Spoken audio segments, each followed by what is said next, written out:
যিজনে তোমাক আঘাত দিছে পাহৰি যোৱা, কিন্তু সেইটো আঘাতৰ পৰা যি শিক্ষা লাভ কৰিছা সেইটো কেতিয়াও পাহৰি নাযাবা। জীৱনত এই 4টা বস্তুক লৈ কেতিয়াও লাজ নকৰিবা। 1. বয়স্ক মা দেউতা। 2. দুখীয়া বন্ধু। 3. পুৰণি জামা কাপোৰ। আৰু 4. সাধাৰণভাৱে জীৱন যাপন। মানুহে তোমাৰ বিষয়ে কি ভাবিলে সেইটো ডাঙৰ কথা নহয়, তুমি নিজে তোমাৰ বিষয়ে কি ভাবিছা সেইটো হ'ল আচল কথা। তুমি যদি এনেকুৱা কাৰোবাৰ অনুসন্ধানত আছা যিজনে তোমাৰ জীৱনটো সলনি কৰি দিব, তেনেহ'লে তুমি আইনা এটাৰ সন্মুখত থিয় হৈ চোৱা।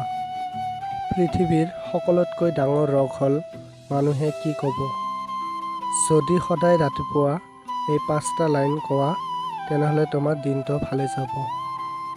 মই শ্ৰেষ্ঠ, মই কৰিব পাৰোঁ, ভগৱান সদায় মোৰ লগত আছে, মই জয়ী, আজিৰ দিনটো মোৰ।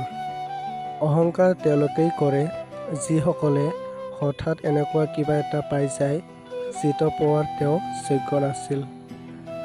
চৰাই এটা কেতিয়াও ডাল ভাঙি পৰি যোৱাৰ ভয় নকৰে, কাৰণ তাৰ বিশ্বাস গছৰ ডালৰ ওপৰত নহয়, তাৰ পাখৰ ওপৰত থাকে। সেয়েহে জীৱনৰ চলাৰ পথত নিজৰ ওপৰত বিশ্বাস ৰখা, আন কাৰোবাৰ ওপৰত নহয়। জীৱন আৰু সময় পৃথিৱীৰ শ্ৰেষ্ঠ শিক্ষক। জীৱন শিকায় সময়ক ভালদৰে ব্যৱহাৰ কৰিবলৈ, আৰু সময়ে শিকায় সময়ৰ মূল্য দিবলৈ। ঘৰত অহাৰ পিছত আমাৰ সকলোৰে প্ৰশ্ন, মা ক'ত? হ'ব পাৰে মাৰ লগত একো কাম নাই, কিন্তু মাক দেখাৰ পিছত মনত এটা শান্তি অনুভৱ হয় যিটো কৈ বুজাব নোৱাৰি।